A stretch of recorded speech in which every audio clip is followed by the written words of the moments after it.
the English you need to work, communicate, and grow. Hello, and welcome to 20 Minutes English for Work podcast. My name is Liz. And my name is Tom.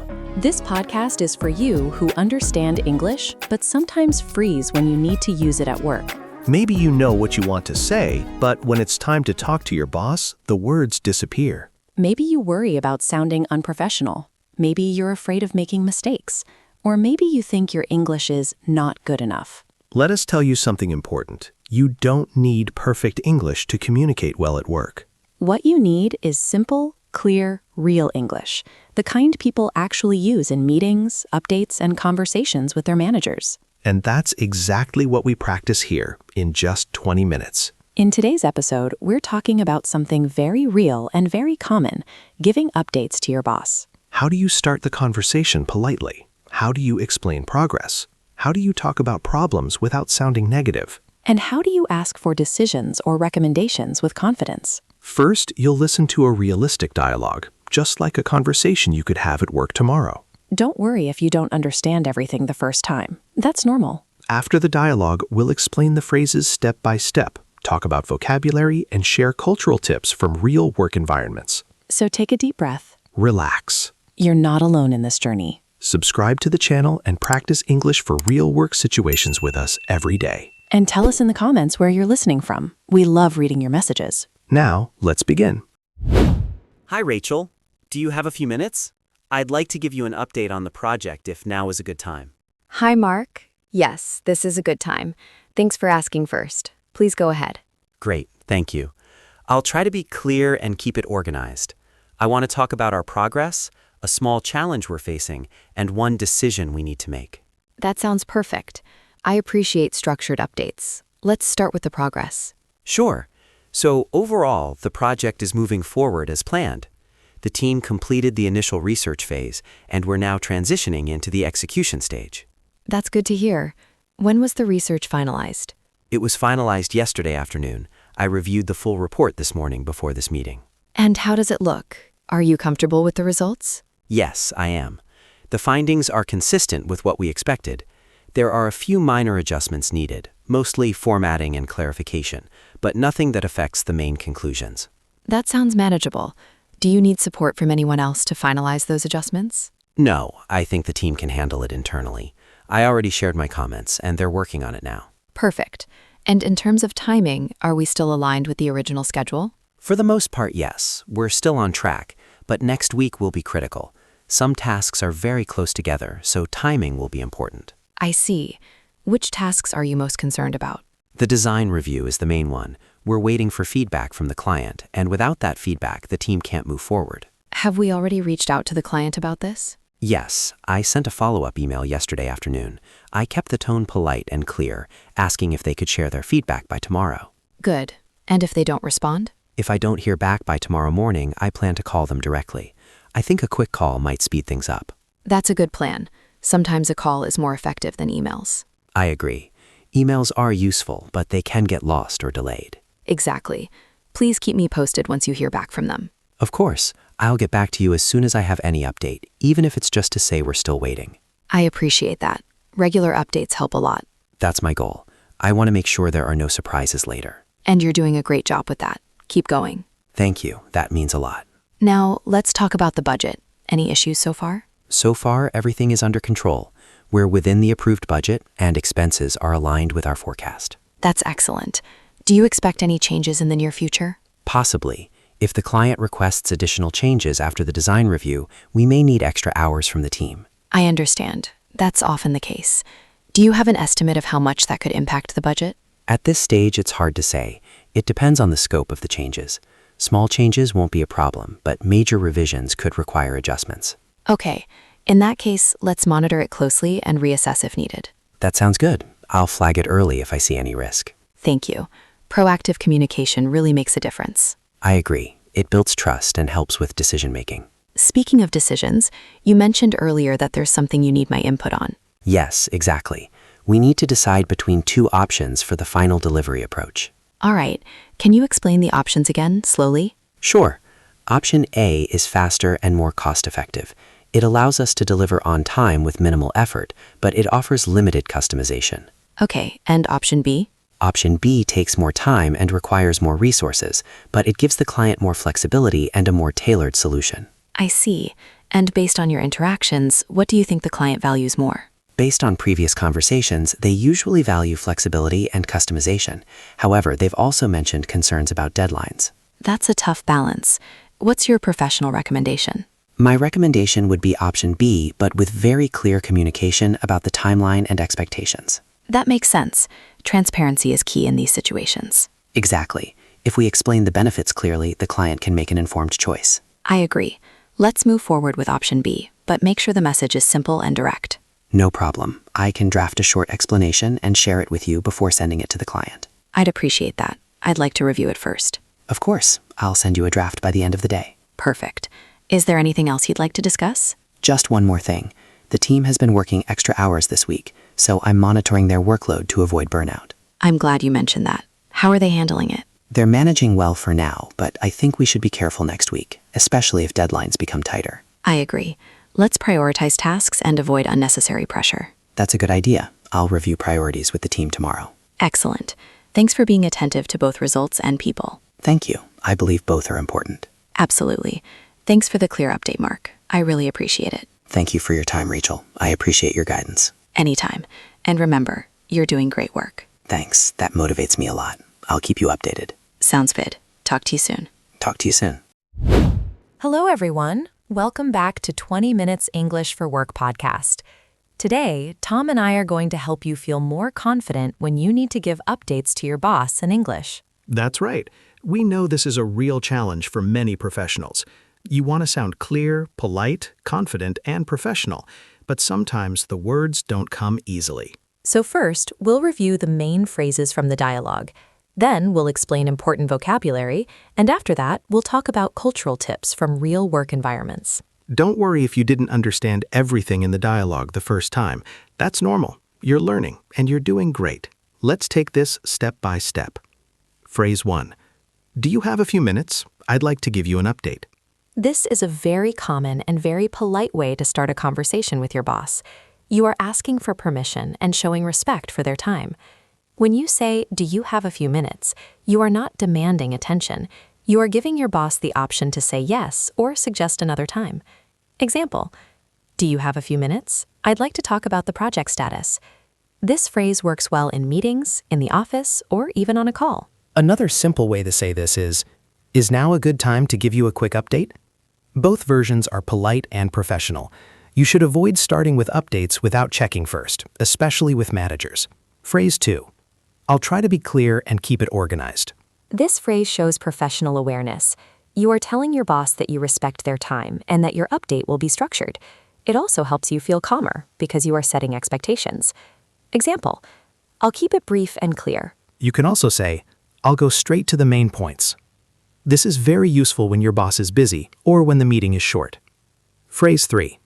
Overall, the project is moving forward as planned. This is a classic sentence for updates. The word overall helps you give a general picture before details. It's a great way to start positive. Example, overall, everything is progressing well. You could also say, in general, we're on track. Simple, clear, and professional. Phrase 4. We're still on track, but next week will be critical. This is a perfect example of balanced communication. You share good news and a potential challenge at the same time. Using but helps you prepare your boss for a possible issue. Another way to say this is, we're on schedule, but we'll need to be careful next week. This shows responsibility, not panic. Phrase 5. We're waiting for feedback from the client. This sentence is very common in professional environments. It clearly explains why something is delayed without blaming anyone. You could also say, we can't move forward until we receive client feedback. This is direct, but still professional. Phrase 6. I'll get back to you as soon as I have an update. This is an excellent phrase to show reliability. You are not guessing. You are promising communication. Another option is, I'll keep you posted. Very common in emails and meetings. Phrase 7. What do you recommend? This phrase is powerful because it shows respect for experience. You're asking for guidance, not giving up responsibility. You can also say, what's your suggestion here? Simple and effective. Phrase 8. I'd recommend option B, with clear communication about the timeline. This sentence shows confidence and professionalism. You are giving your opinion with reasoning, not just an opinion. Another version could be, my suggestion would be option B, as long as we explain the timeline clearly. Phrase 9. I'll draft a message and share it with you before sending. This phrase shows teamwork and respect for hierarchy. You are involving your boss in the decision. You could also say, I'll prepare a draft and send it to you for review. Phrase 10. Please keep me posted. This is a polite way to say, tell me when something changes. Very common alternatives include, let me know if anything changes. Now let's move on to the main vocabulary from today's episode. These are words you will hear all the time in meetings, emails, and conversations with your boss. And remember, you don't need to memorize everything at once. Listen, repeat, and try to use 1 or 2 words in your next work conversation. You're doing great. Vocabulary 1. Update. Let's start with the word update. An update means new information about progress, changes, or the current situation of a task or project. In the workplace, giving updates is essential. Managers don't want surprises. They want to know what's happening, even if nothing has changed. For example, you can say, I'd like to give you an update on the project. Or in a shorter way, here's a quick update. Giving updates regularly builds trust and shows professionalism. An antonym for update could be delay, when progress is slower than expected. Vocabulary 2. On track. The expression on track means something is going according to plan. This is a very positive expression to use with your boss. For example, we're on track to meet the deadline, or everything is still on track. If something is not going well, the opposite would be behind schedule. Knowing both helps you explain good and bad situations clearly. Vocabulary 3. Feedback. The word feedback refers to opinions, comments, or suggestions about your work. Feedback can come from your boss, your team, or your client. Example, we're waiting for feedback from the client. Or, I'd appreciate your feedback on this draft. Feedback helps improve quality and alignment. Vocabulary 4. Deadline. A deadline is the final date or time when something must be completed. Deadlines are very important in professional environments. Example, the deadline for this task is Friday. If you think a deadline might be at risk, it's better to communicate early. Vocabulary 5. Prioritize. To prioritize means to decide what is more important and what should be done first. This word is very useful when you have many tasks. Example, we need to prioritize urgent tasks. Good prioritization shows organization and maturity at work. Vocabulary 6. Manageable. The word manageable means something is possible to handle without too much stress. This is often used when talking about workload. Example, the workload is manageable right now. The opposite of manageable is overwhelming, when something feels too heavy or stressful.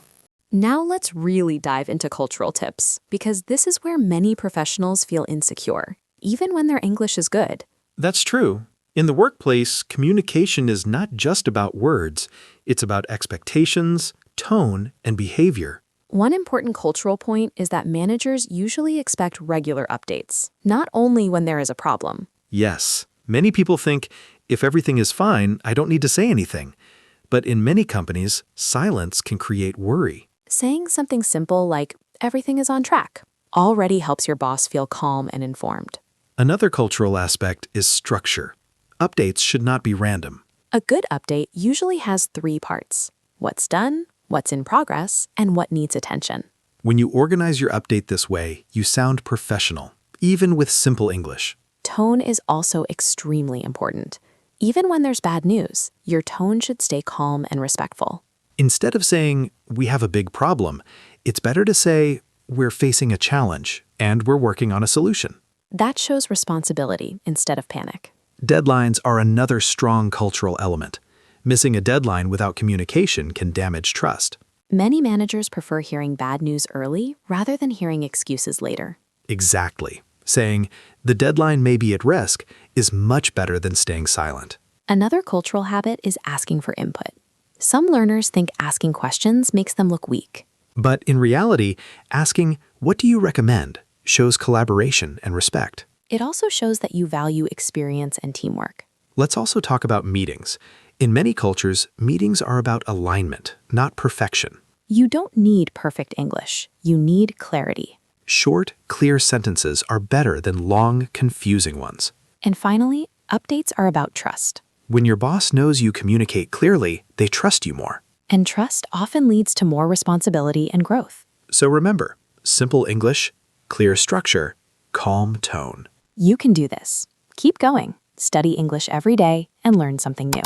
Now that you've listened to the dialogue, reviewed the main phrases, learned the vocabulary, and understood the cultural context, it's time for something very practical. Yes, this part is all about using English in real work situations, especially when you feel nervous, under pressure, or unsure about your words.